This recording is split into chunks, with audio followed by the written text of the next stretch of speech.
All right, welcome to the deep dive. Today, we're embarking on a journey into, well, one of the most intricately managed processes in the human body, nitrogen metabolism. This isn't just about, breaking down food. It's a really finely tuned essential system. It balances building vital structures with detoxifying potentially harmful byproducts.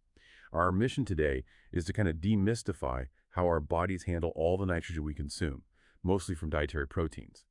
We'll trace the path of amino acids, those fundamental building blocks, right from their initial digestion and absorption through their myriad metabolic transformations, all the way to how our system expertly and safely disposes of nitrogenous waste.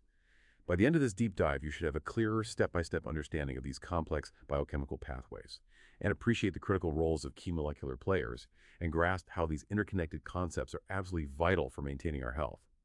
We're drawing from the core chapters that really illuminate this fascinating area of biochemistry. Indeed, it truly is a beautifully orchestrated system. It reveals the body's remarkable capacity for, well, chemical precision and adaptation. We'll be your guides through the major concepts, the intricate biochemical pathways, and some pretty compelling clinical examples directly from the source material. Our aim is to show you not just what happens in these pathways, but maybe more importantly, why it happens, and how these seemingly distinct processes are profoundly interconnected, to ensure our metabolic well-being. Okay, let's start at the very beginning of this nitrogen story. Before amino acids can actually do anything within our cells, they first have to, well, get into our bodies. And for most of us, the main source of that nitrogen is dietary protein. So the big question is, how does our body break down something as complex as a protein, from, say, a piece of meat or a serving of lentils, into individual amino acids that our cells can actually use? Right. It's a multi-stage process. Think of it like a highly sophisticated dismantling operation that begins pretty much the moment food enters the stomach. The initial breakdown is driven by these things called proteolytic enzymes, or you often hear them just called proteases. These are enzymes specifically designed to hydrolyze or break the peptide bonds that link amino acids together. They're basically cutting large proteins into smaller pieces. It all kicks off vigorously in the stomach's famously acidic environment. When dietary proteins arrive, the hydrochloric acid secreted by the stomach lining does two really crucial things. First, its extreme acidity causes the proteins to denature. They lose their intricate three-dimensional structures, unfolding into more accessible chains. Oh, okay. So that makes them easier targets for the enzymes. Exactly. Much easier to attack. And second, this low pH environment activates an inactive enzyme precursor called pepsinogen. Pepsinogen is secreted by gastric chief cells. It undergoes this sort of autocatalytic cleavage, transforming it into its active form, pepsin. Once active, pepsin acts as an endopeptidase. That means it cleaves peptide bonds within the protein chains, not just snipping off the ends. It's particularly good at cutting bonds involving aromatic or acidic amino acids, so it efficiently reduces those large, denatured proteins into smaller polypeptides. So the stomach gives us the initial denaturation and the first big cuts, basically preparing the proteins for what comes next. But those polypeptides are still too large to be absorbed, I assume. What happens once they move into the small intestine? Exactly right. Still way too big. As these polypeptides leave the acidic stomach and enter the more neutral environment of the small intestine, the pancreas takes over, big time. It secretes its own powerful battery of inactive enzyme precursors, or zymogens, into the duodenum. This strategy, releasing them inactive, is really clever. It ensures that these potent enzymes don't, digest the pancreas itself before they get to the food. Makes sense. The crucial activation event happens right at the brush border of the intestinal epithelial cells. There's an enzyme there called entropeptidase, and its job is to convert inactive trypsinogen into its active form, trypsin. Okay, so trypsin is the trigger. Trypsin is the master activator here. Once it's formed, it triggers a whole cascade. It cleaves and activates all the other pancreatic zymogens. So it activates chymotrypsinogen to chymotrypsin, proelastase to elastase, and procarboxypeptidases A and B to carboxypeptidases A and B. Wow, a chain reaction. Totally. And what's really strategic about this cascade is the division of labor. Each enzyme has its preferred target. Trypsin primarily cleaves at lysine and arginine residues. Chymotrypsin goes after hydrophobic amino acids. Elastase acts on small, uncharged side chains. And the carboxypeptidases, unlike the endopeptidases like trypsin and chymotrypsin, are exopeptidases. They progressively remove amino acids one by one, but specifically from the carboxyl end of the peptide chain. This coordinated attack ensures an incredibly thorough breakdown. Okay, so multiple enzymes, each with a specific job, chopping things up smaller and smaller. Precisely. And the final stages of digestion happen right at the surface of the intestinal epithelial cells, that brush border. Here, aminopeptidases do the opposite of carboxypeptidases. They cleave amino acids from the amino end of peptides. And any remaining small peptides that might get absorbed into the intestinal epithelial cells are then completely broken down into free amino acids by intracellular peptidases within those cells. So by the time absorption is ready to happen, pretty much all dietary protein has been meticulously disassembled into individual amino acids, ready to enter the circulation. That multi-stage enzymatic cascade is really remarkable in its precision and its thoroughness. It makes sure we get the maximum nutritional value from proteins. But okay, once we have these individual amino acids, how do they actually cross that intestinal barrier and get into our bloodstream to be used by the rest of the body? It's not just like passively soaking through, is it? You're right, it's anything but passive. Amino acid absorption is highly regulated. It depends entirely on specialized transport systems embedded in the cell membranes.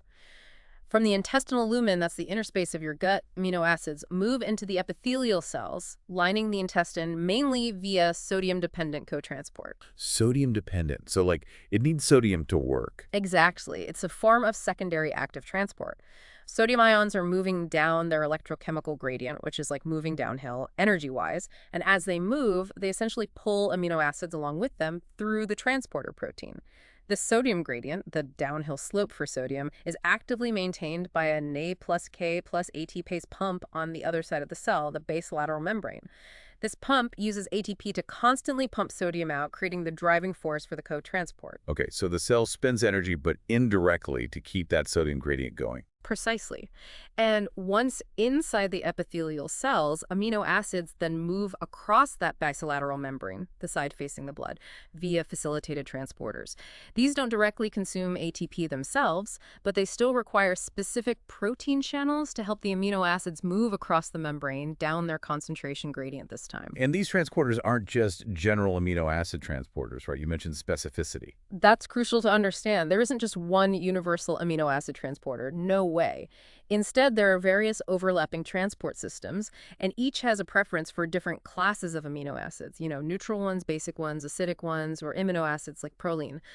This specificity ensures efficient and regulated absorption, and it prevents different amino acids from excessively competing with each other for entry. It's a very organized system. Sounds like a beautifully tuned system, yeah. Specificity and energy input working together.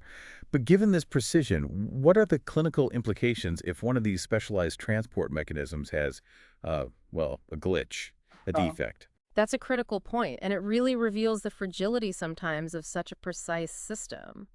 Defects in these highly specific transport proteins can indeed lead to serious clinical disorders. And studying these disorders actually gives us profound insights into their vital physiological roles. Okay, like what kind of disorders are we talking about? Well, let's consider some examples from the source material. Take cystic fibrosis. The case study mentions Susan F. Now, CS is primarily known as a genetic defect in chloride channels, right? Right, the thick mucus problem. Exactly. But its indirect impact on protein digestion is significant. That impaired chloride transport leads to thick, viscous secretions which can block the pancreatic ducts. And when these ducts are blocked, those crucial pancreatic enzymes we just talked about, trypsin, chymotrypsin, etc., they can't reach the small intestine effectively. This results in severe maldigestion, not just of proteins, but also fats and carbohydrates. So Susan, the young child in the case, suffered from poor growth and malabsorption, a direct consequence of this impaired initial protein breakdown. Wow, okay. So a chloride channel problem messes up protein digestion indirectly. It does. Another compelling example is cystinuria, illustrated by David Kay's case. This is a genetic defect in a specific transport protein. This transporter is responsible for reabsorbing 4 specific amino acids: cysteine, lysine, arginine, and ornithine. The defect affects both the intestinal epithelial cells and, critically, the kidney tubules. So these amino acids are poorly absorbed from the gut, and they're poorly reabsorbed by the kidneys after being filtered. So they end up in the urine in high amounts. Exactly. Their accumulation in the urine, especially cysteine, which is poorly soluble, leads to the formation of renal stones, or calculi. David's recurrent renal colic, that intense pain associated with kidney stones, stemmed directly from this transport defect. It really shows how a specific transporter malfunction can have painful, recurring consequences. Okay, cysteine stems from a transport defect. What else? Then there's Hartnup disease. This is a disorder where there's a defect in the transport of neutral amino acids, again, across both intestinal and renal epithelial cells. This results in the malabsorption of essential neutral amino acids, like tryptophan. Now, tryptophan is particularly important because it's a precursor for niacin, which is vitamin B3. Ah, so if you can't absorb tryptophan properly. You can become niacin deficient. Patients with heart disease can therefore develop pellagra-like symptoms. You might see dermatitis, diarrhea, and neurological issues, all stemming from this induced niacin deficiency. These cases really underscore how understanding the precision of these transport systems is crucial for diagnosing and managing what seem like systemic health problems, but originate from a very specific molecular defect. Yeah, those clinical examples really drive home the importance of efficient and specific amino acid transport. Mhm. Okay, so once absorbed, amino acids aren't simply used once and then discarded, are they? Yeah. Our bodies are constantly building, breaking down, and recycling proteins. It sounds incredibly dynamic. Absolutely dynamic. That continuous synthesis and degradation is known as protein turnover, and it's fundamental to life. Proteins within our cells aren't static at all. They're constantly being synthesized and degraded. The lifespan, or half-life, of individual proteins varies enormously. Some regulatory enzymes might only last minutes, while structural components like collagen can last for days or even months. This dynamic state allows the body to rapidly adapt to changing needs, repair damaged proteins, remove misfolded ones that could cause problems, and precisely regulate cellular processes by controlling enzyme levels. How does the body actually, do the degrading part? How does it break down its own proteins? It employs several sophisticated pathways for protein degradation. One involves lysosomal degradation. This is primarily carried out by a family of enzymes inside lysosomes called cathepsins. Old, damaged, or simply unneeded intracellular proteins can be engulfed within vesicles and delivered to lysosomes, which basically act as the cell's recycling and waste disposal centers. A regulated cellular process called autophagy, which literally means self-eating, plays a crucial role here. It allows cells to clear out and recycle their own components in a controlled way. Okay, lysosomes deal with some of it. Is there another way? Yes. The other major pathway, particularly for targeted protein degradation of specific proteins at specific times, is the ubiquitin proteasome pathway. This is a highly selective system. Proteins destined for destruction are first tagged. They get marked with multiple molecules of a small regulatory protein called ubiquitin. So ubiquitin is like a destroy me label? Pretty much. This ubiquitin tag acts as a signal, directing the protein to the proteasome. The proteasome is this large, barrel-shaped multi-enzyme complex that functions like a cellular shredder. The proteasome then grabs the tagged protein, unfolds it, and breaks it down into small peptides. And this process requires energy. It's ATP dependent. This pathway is absolutely vital for regulating levels of key proteins, controlling things like cell cycle progression, immune responses, removing damaged proteins, and many other cellular functions. It's like a sophisticated, energy-driven recycling plant that precisely marks and dismantles specific cellular components when needed. Ubiquitin proteasome, got it. Very targeted. And while it's maybe a bit more relevant when we dig into one-carbon metabolism later, it's worth a quick mention of the glutamyl cycle. It also plays a role in amino acid metabolism, particularly in amino acid transport in the kidney. And it's also involved in the synthesis of glutathione. Glutathione is a tripeptide made from glutamate, cysteine, and glycine, and it's a really crucial antioxidant. So that highlights how amino acid pathways contribute to cellular protection beyond just being building blocks. Okay, so our bodies possess these incredible, highly regulated systems for both getting amino acids in and then managing their own protein pool through constant recycling. It's a real marvel of efficiency and adaptability. But now we have all these amino acids floating around, and they're nitrogen components, especially the excess from turnover or diet. How does the body safely handle all that nitrogen without it becoming toxic?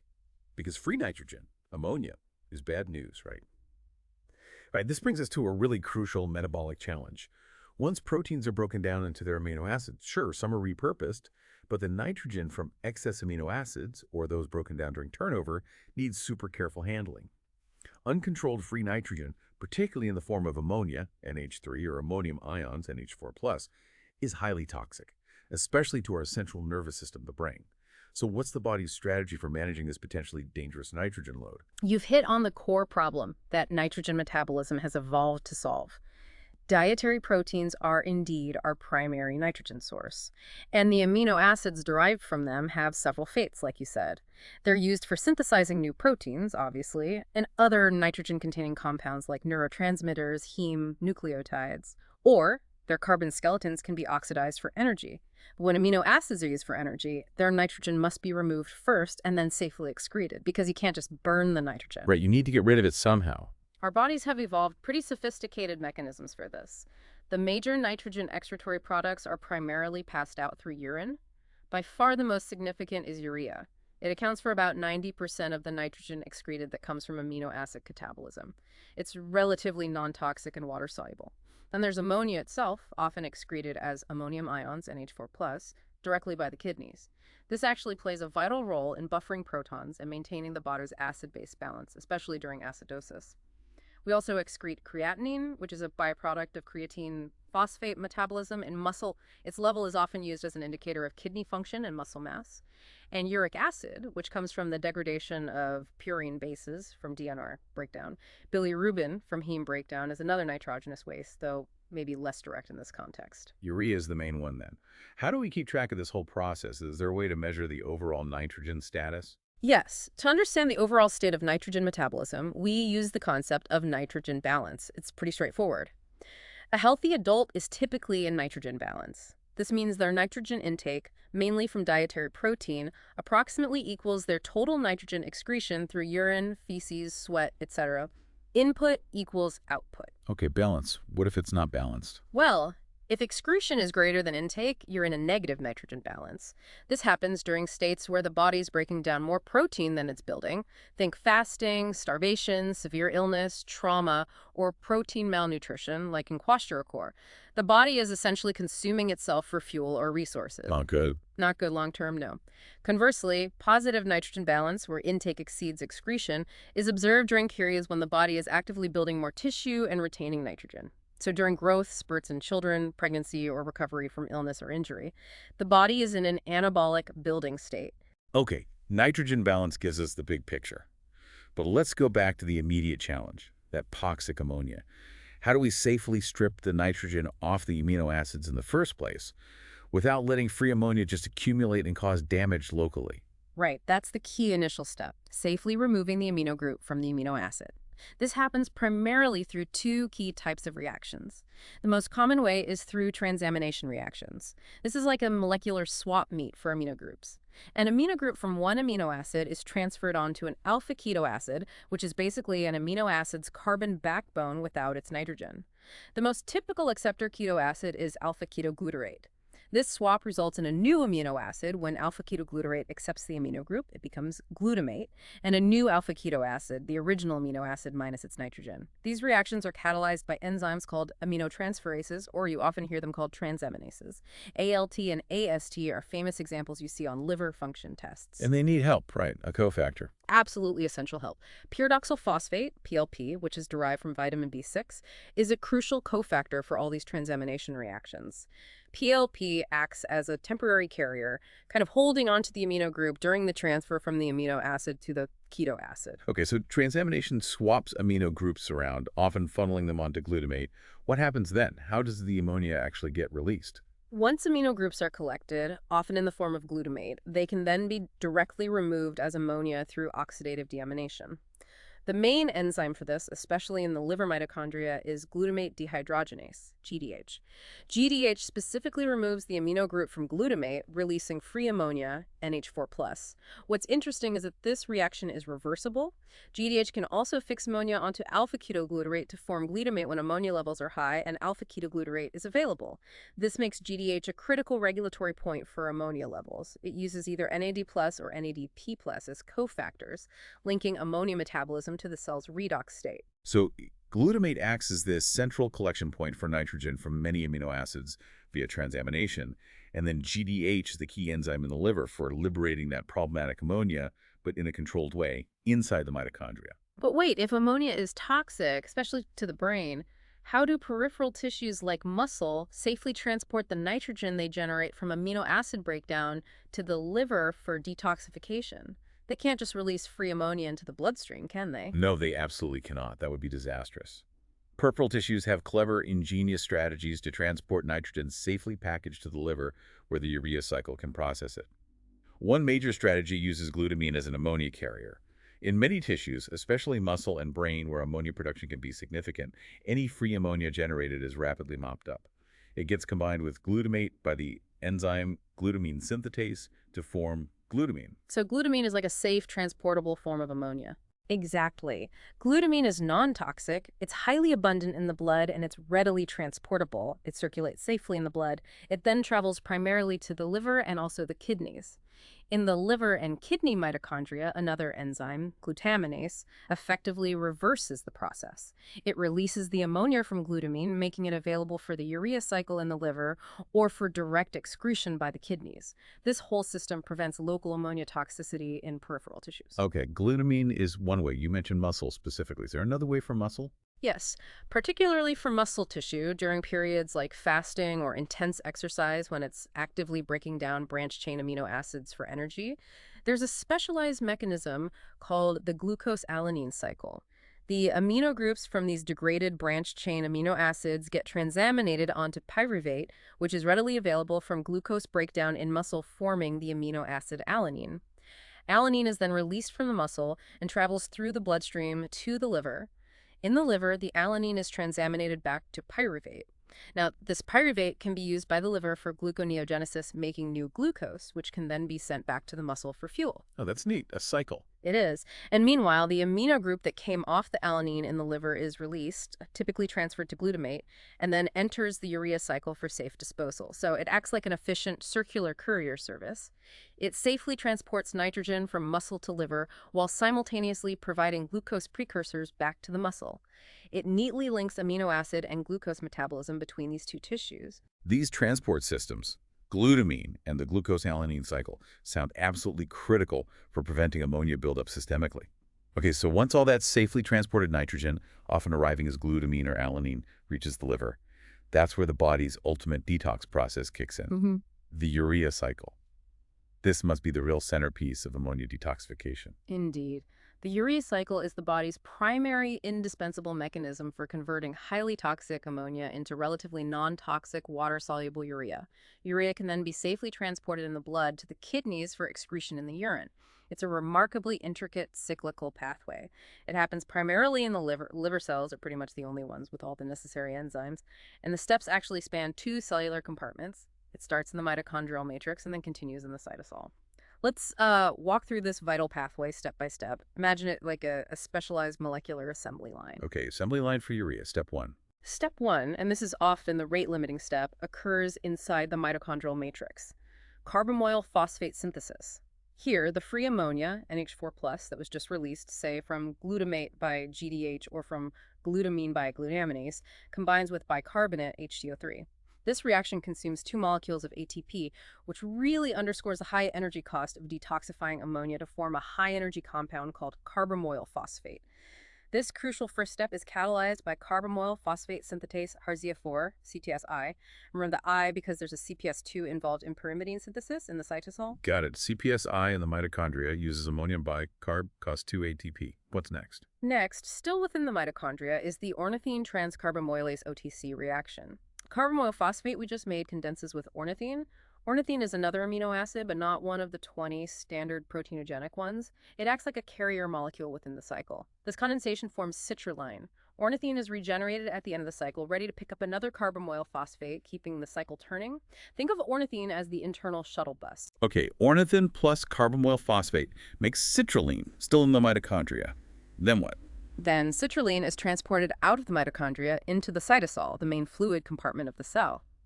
In the cytosol, the third step occurs, the arginosuccinate synthetase reaction. Citrulline reacts with aspartate. Now, aspartate is important because it provides the second nitrogen atom that will end up in the final urea molecule. The first came from the free ammonia via carbamoyl phosphate. This reaction also uses energy, consuming another molecule of ATP, technically ATP to AMP and PPI, equivalent to 2 ATPs hydrolyzed, to form arginosuccinate. This step highlights the connection between the urea cycle and other amino acid pools, as aspartate itself is usually formed from oxaloacetate via transamination. Okay, citrulline meets aspartate in the cytosol, costs more ATP, makes arginosuccinate, 2 nitrogens now incorporated. Step 4. Step 4 is the arginosuccinate lyase reaction. The enzyme arginosuccinate lyase cleaves arginosuccinate, releasing 2 products, fumarate and arginine. Now, fumarate is a fascinating byproduct because it's an intermediate of the TCA cycle, the Krebs cycle.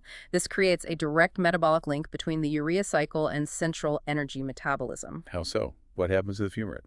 That fumarate can be converted to malolate, then to oxaloacetate in the cytosol, and oxaloacetate can be transaminated back to aspartate, which can then feed back into the urea cycle at the previous step. It's a neat little connection, often called the Krebs bicycle or aspartate arginosuccinate shunt. It links nitrogen disposal directly to energy pathways. Wow, very integrated. Okay, so we've released fumarate and we're left with arginine. What's the final step? The final step, still in the cytosol, is the arginase reaction. The enzyme arginase, which is pretty much only found in the liver, hydrolyzes arginine. This yields two products, one molecule of urea, which now contains both nitrogen atoms, one from ammonia and one from aspartate, and it regenerates ornithine. This regenerated ornithine is then transported back into the mitochondrial matrix, ready to accept another molecule of carbamoyl phosphate and restart the entire cycle. This ensures the continuous detoxification of ammonia. That's a remarkably intricate and, wow, energy-intensive cycle. 4 high-energy phosphate bonds used per urea molecule. It really is a beautifully designed system, though, for taking highly toxic ammonia and converting it into harmless urea for excretion. How does the body make sure this critical cycle is running efficiently? And can it adapt to changing nitrogen loads like after a big steak dinner? Excellent question. The regulation of the urea cycle is absolutely crucial. You can't have it running too slow, allowing ammonia to build up, or arguably running too fast and wasting energy when nitrogen load is low. Fundamentally, like many metabolic pathways, the rate of urea synthesis is influenced by the availability of its substrates. So, more ammonia coming in from amino acid breakdown, more aspartate available, the cycle tends to run faster. Simple substrate availability. Okay, that makes sense. More input, more output. But there's also a powerful longer-term regulatory mechanism involving enzyme induction. If an individual consistently consumes a high-protein diet, or during prolonged fasting when the body is breaking down its own muscle proteins for energy, the synthesis of all 5 urea cycle enzymes increases. The liver actually makes more of these enzymes. This is a classic example of feed-forward regulation. An increased metabolic demand for nitrogen processing signals the cell to ramp up the production of the entire enzymatic machinery needed to handle that increased load. It adapts over hours to days. Okay, so long-term adaptation by making more enzymes. Is there a faster way to control it, like minute to minute? Yes, there is. The first enzyme, that mitochondrial carbamoyl phosphate synthetase I, CPSI, is subject to very rapid allosteric activation. It's activated by a molecule called N-acetylglutamate. NAG itself is synthesized within the mitochondria from glutamate and acetyl-CoA by an enzyme called NAG synthase. And here's the clever part. The synthesis of NAG is strongly stimulated by arginine. Arginine is one of the intermediates within the urea cycle itself. So if arginine levels rise, If arginine levels rise, it means the cycle intermediates are building up, suggesting a high influx of nitrogen-needing processing. That high arginine stimulates AG synthesis. More NAG then allosterically activates CPSI, the first step, effectively revving up the entire urea cycle almost immediately to meet the increased demand. It's an elegant, rapid feed-forward activation loop mediated by an intermediate of the cycle itself. that is clever. Okay, so we have substrate control, long-term enzyme level control, and rapid allosteric control via NAG. But what happens when this finely tuned multi-step system breaks down? Given how critical it is for detoxifying ammonia, I can only imagine the consequences must be, well, pretty severe. Indeed, the consequences are profound and often tragic. Disorders of the urea cycle are serious inherited metabolic conditions. Universally, they lead to hyperammonemia and accumulation of ammonia in the blood. And as we've said, this ammonia is highly toxic, particularly to the central nervous system. It causes significant neurological damage, including brain swelling, cerebral edema, seizures, coma, and long-term intellectual disability, if not treated promptly and effectively. How do these disorders arise? Are they genetic? Yes, they are primarily caused by genetic defects, mutations in the genes encoding any of the 5 core urea cycle enzymes, or the transporters involved, like the ornithine transporter. For instance, ornithine transcarbamylase, OTC deficiency, is the most common urea cycle disorder. And it's X-linked, meaning the gene is on the X chromosome, so it primarily affects males much more severely than females. A deficiency in OTC means carbamoyl phosphate made by CPSI in the mitochondria can't condense with ornithine. So carbamoyl phosphate builds up. Where does it go? Since it can't proceed in the urea cycle, this excess mitochondrial carbamoyl phosphate leaks into the cytosol, where it gets shunted into an alternative pathway, pyrimidine synthesis. This leads to a massive overproduction of orotic acid, which spills into the urine. So elevated orotate in the urine is a key diagnostic marker for OTC deficiency. Another example is carbamoyl phosphate synthetase I, CPSI, deficiency. Since this is the very first committed step, a defect here severely impairs the entire cycle right from the start, leading to profound hyperammonemia, usually presenting very early in life. Deficiencies in the other enzymes arginosuccinate synthetase, arginosuccinate lyase, and arginase also occur, each leading to hyperammonemia and the accumulation of specific intermediates. What does this look like clinically, especially in newborns? The clinical picture for infants born with severe forms of these genetic defects is often devastating. They might appear completely normal at birth, but within 24 to 48 hours, as they start feeding and protein digestion kicks in, leading to amino acid breakdown and ammonia production, they can rapidly develop symptoms. These include lethargy, poor feeding, vomiting, hypothermia, and rapid breathing, progressing to apnea, stopping breathing. Without immediate intervention to lower the spiraling blood ammonia levels, severe neurological damage occurs quickly. How are they treated? Treatment is lifelong and challenging. It typically involves a strict low-protein diet to minimize the amount of nitrogen the body has to process. But you still need enough protein for growth, so it's a very difficult balance. Medications are also crucial. These are often called nitrogen scavengers like sodium benzoate and sodium phenylbutyrate or phenylacetate. They work by conjugating with amino acids like glycine and glutamine, forming compounds that can be excreted in the urine, effectively providing an alternative pathway to get rid of nitrogen, bypassing the defective urea cycle enzyme. Liver transplantation can be curative, as it provides a new liver with functional enzymes, but it's a major procedure with its own risks. Gene therapy is also an active and promising area of research for these conditions. So genetic defects are one cause. Can anything else disrupt the urea cycle? Absolutely. The source material highlights the case of Percy V, an adult patient who experienced acute viral hepatitis, leading to severe liver failure. Remember, the liver is the primary, really the only significant site of the entire urea cycle. So when the liver's function is severely compromised by disease, like hepatitis or cirrhosis, its ability to detoxify ammonia is critically impaired, even if the enzymes themselves are genetically normal. This leads to a condition called hepatic encephalopathy.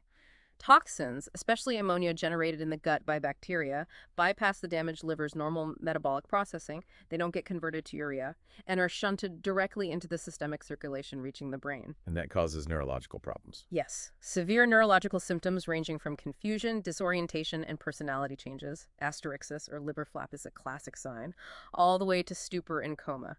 This case vividly demonstrates that even if the genetic blueprint for the cycle is sound, damage to the organ where the cycle predominantly occurs can be just as devastating in terms of ammonia toxicity. Wow. The urea cycle truly stands as our body's absolutely essential defense against ammonia toxicity. It's crystal clear how vital each step, each enzyme, and the health of the liver itself is for maintaining life and preventing severe neurological complications. But the story of amino acids isn't just about managing the nitrogen. Once that nitrogen is safely dealt with, what about the carbon skeletons left behind? They don't just disappear, do they? They seem like they could be quite useful. They have their own diverse and crucial metabolic roles. Okay, we've thoroughly explored how the body handles the nitrogen from amino acids, carefully converting it into urea for excretion via that intricate cycle. Now let's shift our focus to the other half of the amino acid molecule, its carbon skeleton, that alpha-keto acid backbone that's left after the amino group gets removed. These aren't just metabolic leftovers, are they? They seem incredibly versatile and vital for other metabolic processes. Absolutely. They are far from leftovers. The carbon skeletons of the 20 common amino acids have remarkably diverse and crucial metabolic fates. They can be funneled into pathways to synthesize other essential biomolecules, or, very importantly, they can be efficiently oxidized for energy. This leads us to a fundamental classification of amino acids, based entirely on what their carbon skeletons can ultimately be converted into during catabolism.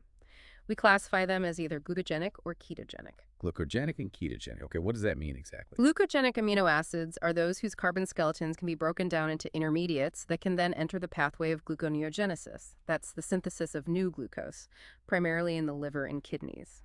These intermediates include familiar molecules like pyruvate, oxalacetate, fumarate, succinyl-CoA, and alpha-ketoglutarate, all things that can be used to build glucose. So, in essence, the carbon backbones of these amino acids can be strategically converted into glucose, providing a critical fuel source, especially during periods of fasting or starvation when blood glucose levels might drop. Most amino acids fall into this category. Okay, so glucogenic ones can become glucose. What about ketogenic? Ketogenic amino acids are those whose carbon skeletons are converted during breakdown into either acetyl-CoA or acetoacetate, which is one of the ketone bodies. Now, these products, acetyl-CoA and acetoacetate, cannot be used for the net synthesis of glucose in humans. We lack the necessary enzymes for that conversion. However, they can be used to synthesize fatty acids, or more relevantly during fasting, they can be used by the liver to produce ketone bodies, like acetoacetate and beta-hydroxybutyrate. Ketone bodies are an important alternative fuel source, particularly for the brain, during prolonged fasting or on a very low carbohydrate diet. Only two amino acids are purely ketogenic: leucine and lysine. Leucine and lysine, got it. Are any both? Yes. It's important to note that some amino acids are cleverly both glucogenic and ketogenic. Their degradation pathways yield products that can feed into both glucose production and ketone body fatty acid synthesis. Examples include phenylalanine, tyrosine, tryptophan, isoleucine, and threonine. This metabolic flexibility really highlights their central role in adapting to the body's ever-changing energy needs and substrate availability. So these carbon backbones are far from being waste products. They're really valuable fuel sources and building blocks themselves, capable of being transformed into glucose, fats, or ketone bodies depending on the body's needs. This brings up another important distinction we often hear about, relevant to our diet and overall nutrition. Which amino acids can our body actually make itself, versus those we absolutely must get from our food? Right, this takes us back to the concept of essential and non-essential amino acids. And this distinction is based entirely on our body's synthetic capabilities, or lack thereof. The non-essential amino acids are the 11 amino acids that our bodies can synthesize internally, de novo. They're typically derived from readily available intermediates of central metabolic pathways, like glycolysis or the TCA cycle, often through relatively simple enzymatic steps, maybe just a transamination or a short series of reactions. This means that as long as we have sufficient precursors, like glucose, nitrogen sources, and energy, our bodies can produce these non-essential amino acids as needed.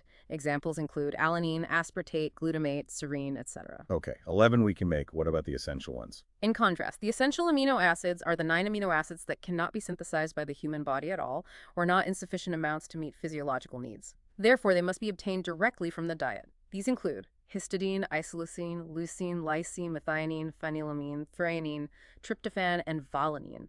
You might see mnemonics like PVT Tim Hall to remember them. PVT Tim Hall. Okay.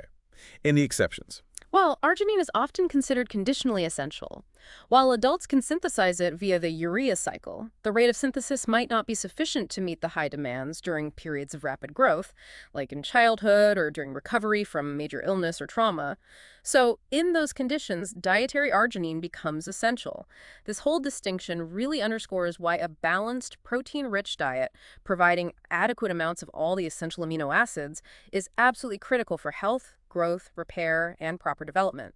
If even one essential amino acid is missing from the diet, protein synthesis will eventually halt. Makes sense. So we have these essential and non-essential amino acids, constantly undergoing transformations, being built up, broken down. And for these complex chemical shifts to occur, we rely heavily on those crucial helper molecules, the coenzymes. You mentioned them before. They seem to be the unsung heroes popping up everywhere in amino acid metabolism. You're absolutely right to call them unsung heroes. The indispensable role of several key coenzymes cannot be overstated. These small organic molecules, often derived from vitamins that we must get from our diet, are absolutely vital partners for the enzymes that catalyze the vast majority of amino acid metabolic reactions. They enable the diverse chemical transformations involved. We talked about PLP already. Yes, we've already highlighted pyridoxal phosphate, PLP, derived from vitamin B6, particularly for its central role in transamination, swapping those amino groups around. But PLP is truly a versatile multi-tool for amino acid chemistry. It's also essential for many other reaction types, including deamination reactions, removing amino groups, decarboxylation reactions, removing a carboxyl group, COH, often important in neurotransmitter synthesis, and various beta elimination and gamma elimination reactions involved in amino acid breakdown pathways. So PLP isn't just a shuttle for amino groups. It facilitates a wide array of reactions that restructure amino acids. Okay, PLPB6 is super important. What else? Then there's tetrahydrofolate, FH4, which is the active coenzyme form derived from the vitamin folate, which is vitamin B9. FH4 serves as a dynamic carrier of 1 carbon units. These are single carbon atoms, but they can be attached to FH4 in various oxidation states like a methyl group, NaCH3, a methylene group, NaCH2, or a formal group, NaCCHO. FH4 is absolutely crucial for numerous synthetic processes. It's essential for building the purine ring and for synthesizing thymidylate, DTMP, a pyrimidine nucleotide, both critical building blocks for DNA and RNA. It's also involved in the interconversion of several amino acids like serine and glycine, and as we'll see, in regenerating methionine from homocysteine. We'll definitely delve even deeper into FH4 and its one-carbon universe in the next section. Folate FH4 carrying 1 carbon units. Got it. Any others? One more key player to mention here is tetrahydrobioctrin, BH4. This cofactor is perhaps less commonly discussed than PLP or FH4, but it's equally vital for a specific type of reaction: aromatic ring hydroxylation. The prime example, which we'll discuss in detail very shortly because of its clinical relevance, is the enzyme phenylalanine hydroxylase, PAH, which converts the essential amino acid phenylalanine to tyrosine. This reaction absolutely requires BH4 as a cofactor to add that hydroxylase group to the ring. Deficiencies in BH4 synthesis or regeneration can cause problems similar to defects in PAH itself. So yes, these cofactors, PLP, FH4, BH4, derived from essential vitamins, are not just accessories. They are fundamental drivers of the chemistry of amino acid metabolism. It's truly amazing how these relatively small vitamin derivatives enable such complex and vital biochemistry. Okay, let's dive into some specific pathways now to see how these carbon skeletons are synthesized or broken down and maybe see these cofactors in action. Sounds good. Let's trace a few illustrative pathways, maybe grouping them by where their precursors or products come from. Let's start with amino acids derived from glycolysis intermediates. Okay, glycolysis. Yeah, Like glucose breakdown products. exactly. Take serine, for example. It's synthesized directly from 3-phosphoglycerate, which is a key intermediate right in the middle of the glycolysis pathway. It takes a few enzymatic steps involving oxidation, transamination, using glutamate as the end donor, and dephosphorylation. Serine itself can then be degraded back to pyruvate, another key glycolytic gluconeogenic intermediate. So this illustrates a metabolic crossroads. 3-phosphoglycerate can either continue down the energy-producing glycolysis pathway or be diverted to synthesize serine, and then serine can be recycled back into pyruvate, which can be used for energy or converted back to glucose. Very flexible. Serine from glycolysis. What about others? Glycine, the simplest amino acid, is closely related. It can be synthesized directly from serine, essentially by removing one carbon atom, a reaction that requires FH4, by the way. Glycine degradation can produce a compound called glyoxylate. Now, normally this isn't a problem, but excessive glyoxylate production, especially if combined with issues like poor gut absorption of dietary oxalate, can contribute to a condition called primary hyperoxaluria type I. This is a severe genetic condition characterized by the overproduction of oxalate, which combines with calcium to form painful, recurrent calcium oxalate kidney stones. It demonstrates how even the breakdown of a simple amino acid, if mismanaged due to an enzyme defect, can lead to serious pathology. Kidney stones from glycine breakdown. Right. Oh, okay. What else from glycolysis? Then there's cysteine. Cysteine is interesting because it gets its components from two different sources. Its sulfur atom actually comes from the essential amino acid methionine. We'll see that connection later. While its carbon skeleton is derived from serine. A key enzyme in this pathway, linking serine and the methionine-derived sulfur, is cystathionine phosphate, CBS. This enzyme requires PLP, vitamin B6, as a cofactor. Defects in this pathway can lead to conditions like cystathionuria, which is a relatively benign accumulation of the intermediate cystathionine of the enzyme after CBS is deficient. Or, more seriously, defects in CBS itself cause homocystinuria, which, as we'll discuss soon, is a significant clinical problem involving homocysteine buildup. Okay. Cysteine links serine and methionine metabolism, needs B6, and alanine. And finally, alanine. Alanine is very readily produced directly from pyruvate, the end product of glycolysis, by a simple transamination reaction involving the enzyme alanine aminotransferase, commonly known as ALT. Glutamate usually serves as the amino donor.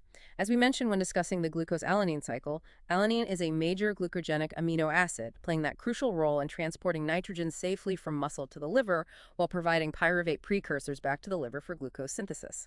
Very direct link to glycolysis gluconeogenesis. Okay, those are connections to glycolysis. What about amino acids related to the TCA cycle, the Krebs cycle intermediates? Right. Several amino acids are intimately linked to TCA cycle intermediates. Primarily, alpha-ketoglutarate is a major hub. Glutamate itself is formed directly from alpha-ketoglutarate by transamination, or by GDH, and glutamate then serves as a precursor for several other amino acids. Glutamine via glutamine synthetase, adding ammonia, proline through a series of reduction and cyclization steps, and arginine. The pathway to arginine involves ornithine, which itself is derived from glutamate and also ties into the urea cycle as arginine is an intermediate there. So these 5 amino acids, glutamate, glutamine, proline, arginine, ornithine, form a closely interlinked family derived from alpha-ketoglutarate. All from alpha-ketoglutarate. What about oxaloacetate? Oxaloacetate, another key TCA cycle intermediate, is the direct precursor for aspartate via transamination, usually with glutamate donating the amino group, and asparagine, which is formed from aspartate by adding an amino group from glutamine, catalyzed by asparagine synthetase. And remember, aspartate degradation connects back to the urea cycle as it provides one of the nitrogens for urea synthesis, and its carbon skeleton can be released as fumarate via the arginosuccinate lyase step, directly linking back to the TCA cycle. Again, it highlights the intricate web of these pathways, strategically interconnected for both nitrogen disposal and carbon skeleton utilization for energy or biosynthesis. Okay, now let's look at some specific breakdown pathways and the clinical issues that arise when they go wrong. You mentioned phenylalanine and tyrosine degradation forming fumarate and having major clinical implications. Yes, this pathway is a classic example that beautifully illustrates several key concepts, including essential amino acids, cofactor requirements, and devastating genetic diseases. First, phenylalanine is an essential amino acid. We must get it from our diet. In the body, its primary fate is to be converted to tyrosine. Tyrosine is technically not essential, but only because we can make it from phenylalanine. This conversion is catalyzed by the enzyme phenylalanine hydroxylase, PAH, and this is the reaction that absolutely requires tetrahydrobiopterin, BH4, as a cofactor, along with molecular oxygen. PAH adds a hydroxyl group to phenylalane's aromatic ring, turning it into tyrosine. Tyrosine itself can then be degraded through a multi-step pathway involving several enzymes. Ultimately, its carbon skeleton is cleaved to produce two products: fumarate, which is glucogenic, it can enter the TCA cycle, and acetoacetate, which is ketogenic. So both phenylalanine and tyrosine are classified as both glucogenic and ketogenic amino acids. Okay, feed it to you using pAH and BH4. What happens if that first step fails? That sounds like PKU. Exactly. The clinical implications here are profound, and PKU is the textbook example. Phenylketonuria, PKU, is an autosomal recessive genetic disorder caused by a deficiency or complete lack of the enzyme phenylalanine hydroxylase, PAH. Much rarer forms can be caused by defects in BH4 synthesis or regeneration. Because PAH is deficient, phenylalanine consumed in the diet cannot be converted to tyrosine. Consequently, phenylalanine accumulates to very high levels in the blood and tissues. This excess phenylalanine gets shunted into alternative minor metabolic pathways, producing compounds like phenylpyruvate, phenylacetate, and phenylactate, the phenyl ketones that give the disease its name and can be detected in urine. And this buildup is toxic. Extremely toxic, especially to the developing brain. If untreated, these high phenylalanine levels interfere with brain development, leading to severe neurological damage, microcephaly, seizures, and profound intellectual disability. The case study of Patria Y in the source material, an infant diagnosed shortly after birth, emphasizes the devastating impact of this single enzyme defect if not caught early. But it's treatable, right, at newborn screening? Yes, thankfully. Newborn screening for PKU is mandatory in many parts of DELTSIPT world and is absolutely critical. Early detection allows for immediate implementation of the primary treatment, a strict, lifelong, low phenylalanine diet. This involves special medical formulas low in Phe and carefully restricting intake of high-protein foods. While challenging, this dietary management allows for essentially normal development. It's a real success story of biochemical understanding leading to effective clinical intervention. Okay, PKU is a defect in the first step of phenylalanine breakdown. Are there problems later in the tyrosine breakdown pathway? Yes, there are. A well-known, though much rarer, example is alkaptonuria. This is a genetic disorder due to a defect in the enzyme homogenisate oxidase, which acts several steps down in the tyrosine degradation pathway. When this enzyme is faulty, its substrate, homogentisate or homogentisic acid, accumulates in the body. This accumulation causes several characteristic, though often later onset, symptoms. Homogentisate oxidizes and polymerizes into a dark pigment. This causes urine to turn dark brown or black upon standing and exposure to air.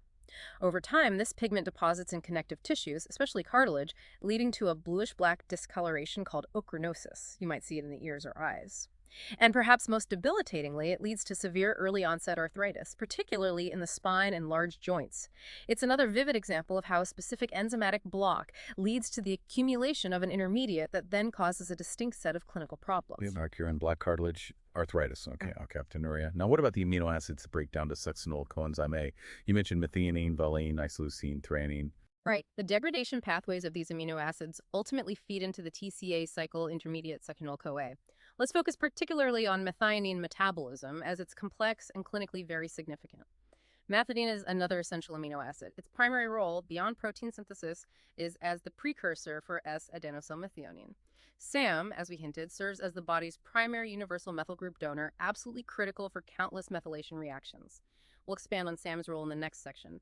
After SAM donates its methyl group in these reactions, it forms S-adenosylhomocysteine, SAH, which is then hydrolyzed to homocysteine. Now, homocysteine sits at a critical metabolic branch point. Its fate is crucial. One, it can be remethylated back to methionine. This requires folate, specifically methyl FH4, and vitamin B12 as cofactors for the enzyme methionine synthase. Two, or it can be directed down the transsulfuration pathway to be converted ultimately to cysteine. This pathway requires the enzyme cystathionine synthase, CBS, which uses PLP, vitamin B6, as a cofactor, and another enzyme, cystathionine all-iase, also PLP dependent. Okay, homocysteine is this central hub needing folate, B12, and B6 to be metabolized properly. What happens if there's a problem here? That sounds like homocystinuria. Exactly. The clinical highlight here is homocystinuria, which can arise from several different defects. The most common form is caused by a genetic deficiency in cystathionine synthase, CBS, the first enzyme in the transsulfuration pathway. This is the situation described in the case study of Horace S. However, homocystinuria, meaning high homocysteine in blood and urine, can also result from deficiencies in the cofactors needed for the remethylation pathway, namely severe deficiencies in vitamin B12 or folate, or sometimes defects in the enzymes involved in their metabolism. Defects related to vitamin B6 PLP required for CBS can also cause it. Regardless of the underlying cause, when homocysteine levels are elevated, it's associated with a range of severe clinical complications. These include a high risk of thromboembolism, blood clots leading to strokes or heart attacks even at a young age like Horace S., atherosclerosis, skeletal abnormalities like osteoporosis and lens dislocation in the eye, and significant neurological problems including developmental delay and intellectual disability. It really underscores the toxicity of high homocysteine levels and the importance of B vitamins and folate in preventing its buildup. So high homocysteine is really bad news. Okay, what about the other amino acids in this group? Valine, isoleucine, leucine, the branch chain ones. Right, the branched chain amino acids, BCAAs, valine, isoleucine, and leucine. These are all essential amino acids, and interestingly, unlike most other amino acids which are primarily metabolized in the liver, the BCAAs are significantly metabolized in peripheral tissues, especially muscle, particularly during fasting or intense exercise when they serve as an important energy source. Their degradation pathway starts with a transamination step, removing the amino group, followed by a crucial second step, oxidative decarboxylation of their resulting branched chain alpha keto acids. This step is catalyzed by a large multi-enzyme complex called the branched chain alpha keto acid dehydrogenase complex, BCKDC. This complex is structurally and mechanistically very similar to the pyruvate dehydrogenase complex. Okay, a special dehydrogenase complex for BCAAs. What if that enzyme complex has a defect? That leads us to the clinical highlight here, maple syrup urine disease, MSUD. This is an autosomal recessive genetic disorder caused by a deficiency in the branched chain alpha keto acid dehydrogenase complex, BCKDC. When this enzyme complex is deficient, the branched chain amino acids, LU, IL, VAL, and more importantly, their corresponding toxic alpha keto acid derivatives accumulate to high levels in the blood, urine, and cerebrospinal fluid. This accumulation, particularly of the keto acids, gives the urine a characteristic sweet smell, much like maple syrup, hence the unusual name. Maple syrup smell. But it's serious. Extremely serious. If untreated, MSUD leads to profound neurological damage, including seizures, coma, intellectual disability, and often death in infancy. Like PKU, newborn screening is available and critical. Treatment involves strict dietary restriction of BCAAs using specialized formulas and foods, which can allow for much better outcomes if started very early. It's another dramatic illustration of how a single enzyme defect in amino acid breakdown can have devastating systemic consequences due to the buildup of toxic intermediates. It's truly eye-opening how just one faulty enzyme in these complex pathways can unravel such profound and widespread clinical conditions. This really underscores the delicate and critical balance required. And speaking of critical balance, what about those cofactors we keep mentioning, like folate and B12? They seem to pop up absolutely everywhere in amino acid metabolism, often appearing to work together, especially around that homocysteine hub. They clearly have a special interconnected relationship that seems worth exploring on its own. Yeah, we've definitely touched upon several crucial cofactors throughout our deep dive. But some, like folate, B12, and also S-adenosylmethionine, SAM, seem so intricately interconnected and fundamentally crucial that they really form their own fascinating metabolic universe, especially within what's often called one-carbon metabolism. This system sounds foundational for basic things like cell growth, repair, and maybe even controlling genes. That's a perfect way to frame it. One-carbon metabolism refers to this whole network of biochemical pathways involved in the transfer of single carbon units groups like methyl, CH3, methylene, not the CH2, or formyl, CHO, between various molecules. And this isn't some minor niche pathway. It's absolutely fundamental. It's essential for the synthesis of many vital compounds, including the purine and pyrimidine nucleotides needed for DNA and RNA synthesis, and also for the interconversion or synthesis of several amino acids, like we saw with serine and glycine, and the regeneration of the thionine. It's truly a foundational process for cell growth, division, repair, and overall metabolic health. Okay, so transferring single carbon atoms around. Let's start with folate. What's its role? Let's start with tetrahydrofolate, FH4. Its ultimate source in our diet is the vitamin folate, also known as vitamin B9, found in leafy green vegetables, legumes, etc. Folate itself isn't active. It needs to be reduced to dihydrofolate, FH2, and then to tetrahydrofolate, FH4, which is the active coenzyme form. FH4 is a relatively complex molecule, and its key function is to serve as a versatile carrier for those one-carbon units we mentioned. These single carbon units get attached to specific nitrogen atoms on the FH4 molecule, and importantly, they can exhale in various oxidation states: methyl, methylene, formyl, methanol. You can almost visualize FH4 as a biochemical adapter molecule, or maybe a specialized taxi service, that picks up one carbon units generated during the breakdown of molecules like serine or histidine, and then delivers them precisely where they're needed for synthetic reactions. Delivering carbon units for building things. Like what specifically? FH4 is absolutely essential for a wide array of biosynthetic reactions. Key examples include 1. The synthesis of the purine ring found in adenine and guanine. 2 of the carbons in the purine ring come directly from FH4 derivatives, forming FH4. 2. The synthesis of thymidylate, TTMP, which is the pyrimidine nucleotide unique to DNA. It replaces uracil. This involves the transfer of a methylene group from methylene FH4 to DUMP. This is a critical step for DNA replication. 3. The conversion of homocysteine back to methionine, where methyl FH4 donates its methyl group. We'll see B12's role here in a second. 4. The interconversion of serine and glycine. Serine can donate a one-carbon unit to FH4 to become glycine. A quick clinical aside, the effectiveness of the antibiotic sulfonamides, sulfa drugs, stems from the fact that they inhibit bacterial synthesis of folate. Bacteria make their own folate, humans don't. And cancer chemotherapy drugs like methotrexate work by inhibiting dihydrofolate reductase, the enzyme that regenerates FH4, thus blocking DNA synthesis and rapidly dividing cancer cells. These powerfully illustrate just how crucial folate metabolism is for any rapidly dividing cell population. Okay, so FH4 is this incredibly dynamic backbone for one-carbon chemistry, moving those single carbon units around for DNA synthesis and amino acid metabolism. Now, what about its seemingly indispensable partner, vitamin B12? It seems so intimately linked to FH4, especially at that critical homocysteine-methionine crossroads. If we connect this to the bigger picture, yes, vitamin B12, also known as cobalamin due to the cobalt atom at its core, is indeed an indispensable partner to folate. It's chemically fascinating, one of the most complex vitamin structures, and interestingly, it's involved as a cofactor in only 2 known enzymatic reactions in the human body. But both are absolutely critical and have widespread implications. Only 2 reactions, they must be important ones. They really are. The first, and this is where its crucial connection to FH4 becomes crystal clear, is the methionine synthase reaction. B12 acts as a cofactor for the enzyme methionine synthase. This enzyme catalyzes the transfer of a methyl group specifically from methyl FH4, the most abundant form of folate in the body, onto homocysteine. This reaction achieves 2 vital things simultaneously. 1, it regenerates methionine from homocysteine, which is essential for protein synthesis, and as we'll see for making SAM2, it regenerates active FH4 from the methyl FH4 form. This is crucial because methyl FH4 itself can't be used for other folate-dependent reactions like nucleotide synthesis, so this B12-dependent step is essential for reactivating the folate pool. Okay, so B12 helps folate pass off its methyl group to homocysteine, freeing up the folate for other jobs and making methionine. That's a critical link. What's the second B12 reaction? The second B12-dependent reaction is catalyzed by the enzyme methylmalonyl-CoA mutase. This enzyme converts L-malonyl-CoA into succinyl-CoA, which, as we know, is an intermediate of the TCA cycle. This reaction is important in the degradation pathway of odd-chain fatty acids and also certain amino acids, specifically valine, isoleucine, and threonine, whose breakdown pathways merge at propionyl-CoA, which becomes methylmalonyl-CoA.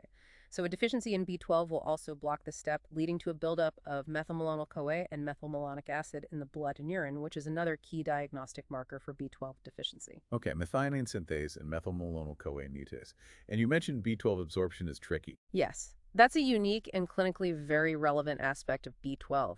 Unlike most vitamins, vitamin B12 absorption from the diets only found in animal products or fortified foods is quite complex. It first binds to proteins in the stomach, then gets released and binds to intrinsic factor, IF.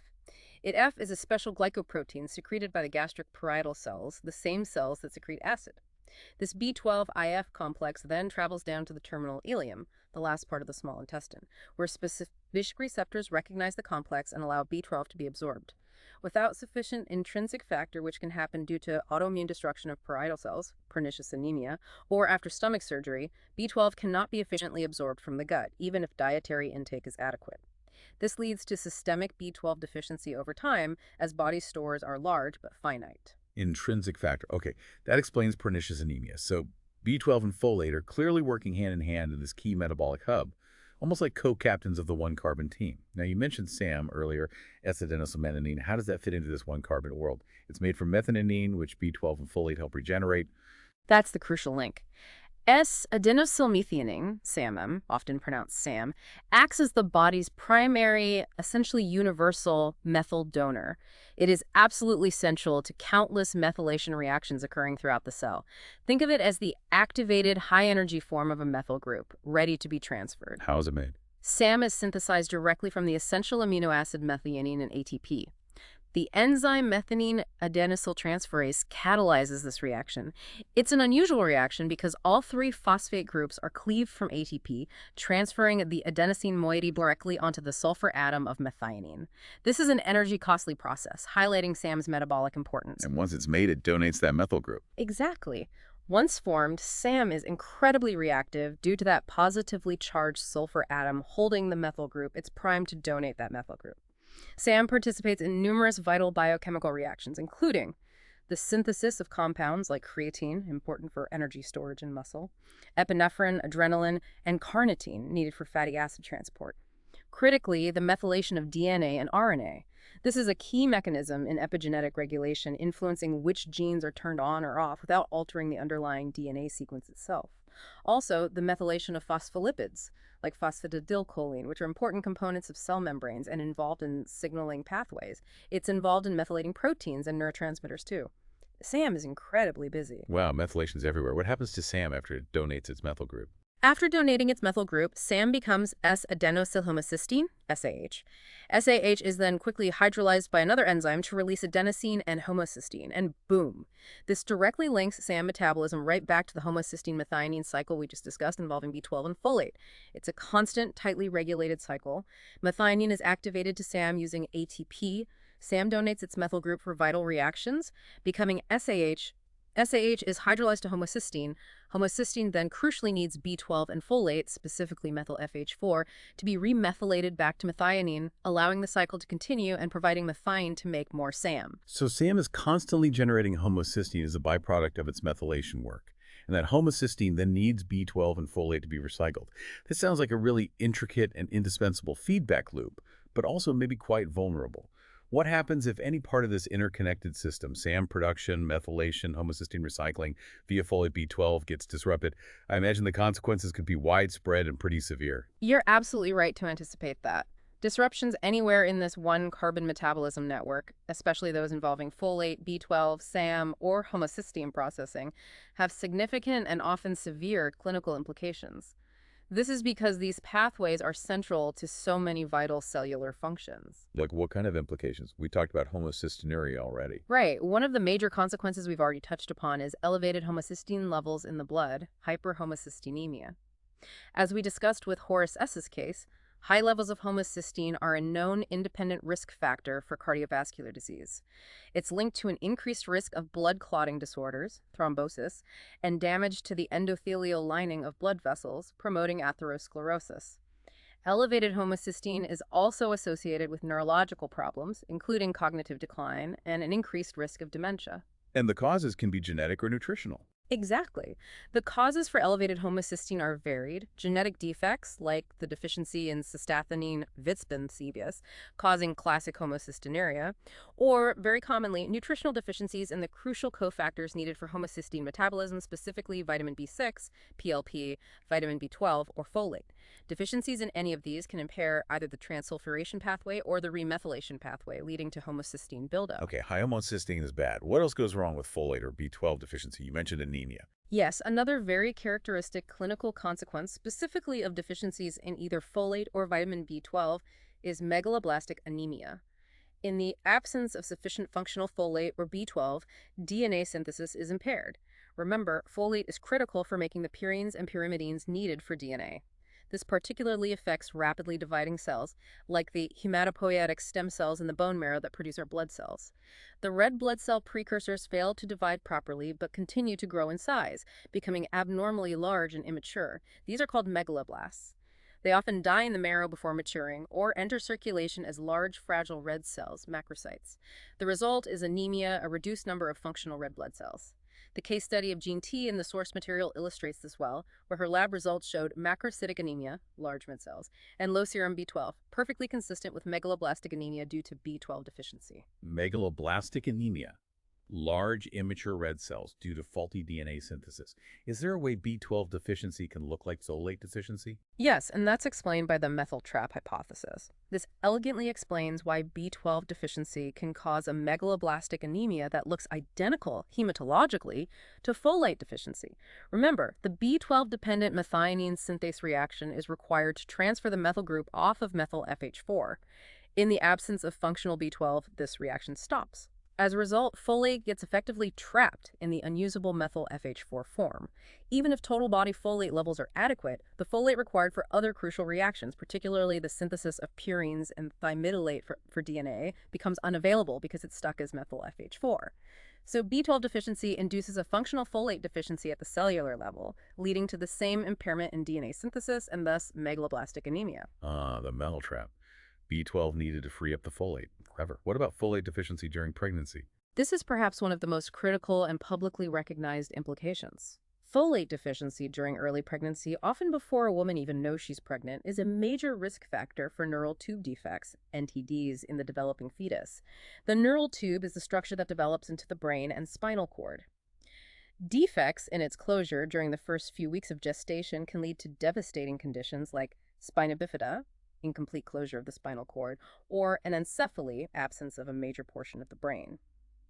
This discovery led to the widespread recommendation and implementation of folic acid supplementation for all women of childbearing age and fortification of grain products with folic acid in many countries.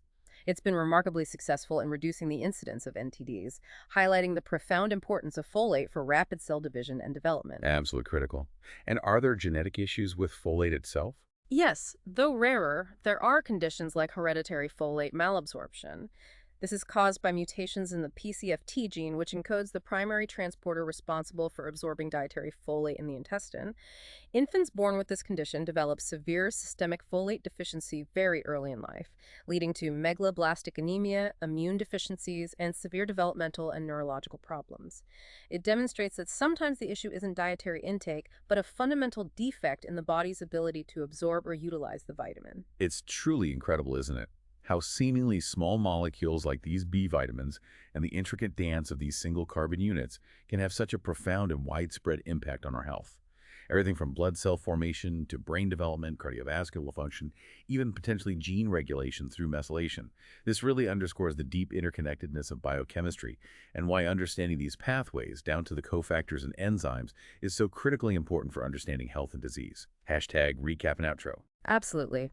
Today, we've really journeyed through the vast and fascinating landscape of nitrogen metabolism. It's been quite a comprehensive exploration, I think, revealing the sheer elegance, but also the complexity within our own bodies, and importantly, how all these systems work together to maintain health. Definitely complex, but hopefully clearer now. Hopefully. So, just to quickly recap the key areas we covered, first, we meticulously traced how dietary proteins are broken down by that cascade of proteolytic enzymes, pepsin, trypsin, chymotrypsin, and so on, and then how the resulting amino acids are absorbed using those specific, often sodium-dependent transport systems across the intestinal lining. We saw how defects there lead to things like cystic fibrosis complications, cystinuria stones, or heart-nut disease. Right, digestion and absorption first. Then we explored the really critical processes for handling the excess nitrogen. We looked at how transamination reactions funnel amino groups, often onto glutamate, and how oxidative deamination, mainly via GDH, releases ammonia in the liver mitochondria. We discussed those clever transport systems, glutamine and the glucose-alanine cycle, that safely ferry nitrogen from peripheral tissues to the liver. And then we dove deep into the life-saving urea cycle in the liver, step by step, showing how it efficiently converts that highly toxic ammonia into excretable urea. We also touched on the dire consequences of urea cycle disorders, whether genetic or due to liver failure, like in Percy V's case. The urea cycle absolutely central. Next, we shifted to the diverse fates of the amino acid carbon skeletons. We classified them as either glucogenic, can make glucose, or ketogenic, make ketone bodies acetyl CoA, highlighting the body's metabolic flexibility. We examined specific pathways for their synthesis and degradation, linking them to glycolysis and the TCA cycle. And importantly, we looked at the significant clinical disorders that arise when these pathways go awry, conditions like PKU, alkaptonuria, homocystinuria, Horace S, and maple syrup urine disease, each vividly illustrating the profound impact of a single enzyme defect on systemic health. Yeah, those clinical examples really brought the pathways to life. Finally, we zoomed in on that indispensable world of one-carbon metabolism.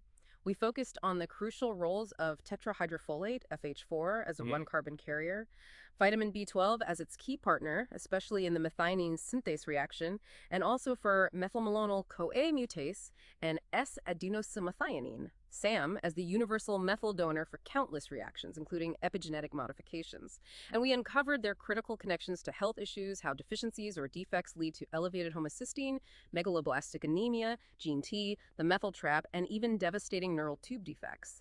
It really ties together amino acid metabolism, vitamin function, and fundamental cellular processes like DNA synthesis. Phew. It's been a real deep dive. It truly has illuminated the sheer sophistication and the intricate balance of how our bodies manage nitrogen, this constant dynamic interplay between needing these vital building blocks and needing to safely dispose of their potentially toxic waste components. Every enzyme we talked about, every cofactor like PLP or folate or B12, every transport protein, they all play such a crucial interconnected role in maintaining our metabolic harmony and ultimately our overall health. So, thinking back over everything we've discussed, what stands out to you most from this comprehensive exploration of nitrogen metabolism? Maybe it's the incredible evolutionary pressure that must have existed to develop such an elaborate system just to detoxify ammonia. Or perhaps the ingenious ways different metabolic pathways like the urea cycle and TCA cycle are cross-linked. How might understanding these intricate pathways, maybe down to the level of a specific enzyme defect like in PKU, influence your perspective on the importance of nutrient deficiencies, the impact of genetic disorders, or even just the simple everyday act of eating a protein-rich meal? It's definitely something to ponder until our next deep dive.